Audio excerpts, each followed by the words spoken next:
Hello, என்னடா இந்த பொண்ணு காசு வச்சு விளாண்டுட்டுருக்குன்னு பார்க்குறீங்களா? விளாடலாம் இல்லைங்க. ஒரு சின்ன மணி சேவிங் டிப்ஸ்க்கான வீடியோ தான் கீழே அட்டாச் பண்ணியிருக்கேன் பாருங்களா. அது லாங் வீடியோ. இது அது சம்மந்தமாக ஷார்ட்ஸ் உங்கள் எல்லாருக்கும் தெரியுமேன்றதுக்காக அப்லோட் பண்ணியிருக்கேன். நான் ஃபினான்ஷியல் அட்வைசர் கிடையாது, என்னோட ஓன் எக்ஸ்பீரியன்ஸ். ஏன்னா நாங்கள் மேரேஜ் ஆகி தனி கொடுத்துன வரும்போது என் ஹஸ்பண்டோட சேலரி ரொம்ப ரொம்ப கம்மியான சேலரி தான். அதை வச்சுட்டு தான் நாங்கள் லைஃப்பை ஸ்டார்ட் பண்ணோம்.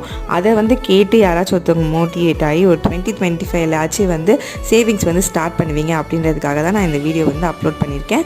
ஹலோ கிட்டி என் பையனுக்காக வாங்கி கொடுத்துருக்கோம். இந்த பேங்க்கில் நீ மணி சேர்த்து வைப்பா அப்படின்னு சொல்லிட்டு குழந்தைக்கு அந்த இம்பார்ட்டன்ஸ் தெரியணும்னு நம்ம நினைக்கும் போது பெரியவங்க கண்டிப்பாக அதை நம்ம ஃபாலோ பண்ணி தான் ஆகணும். ₹1 இருந்தாலும் சரி, ₹5 இருந்தாலும் சரி, ₹1,00,000 இருந்தாலும் சரி, நம்ம சம்பாதிச்சு சேர்த்து வைக்கிற காசு தான் நம்மளுக்கு தாங்கும். ஒருத்தர்கிட்ட கையேந்தி நிற்கும் போது தான் அவங்களோட உண்மையான சுயரூபம் என்னன்னு நம்மளுக்கு தெரியும். அந்த மாதிரி ஒரு நிலைமை நம்மளுக்கு வரக்கூடாதுன்னா நம்மளுக்கான தேவையான காசை சேவ் பண்ணி வச்சுக்கணும். காசு தான் வாழ்க்கைன்னு கிடையாது. ஆனால் ஒருத்தருக்கு ஹெல்ப் பண்ணணும்னு நம்ம நினச்சா கூட அதுக்கு காசு தானே தேவைப்படுது.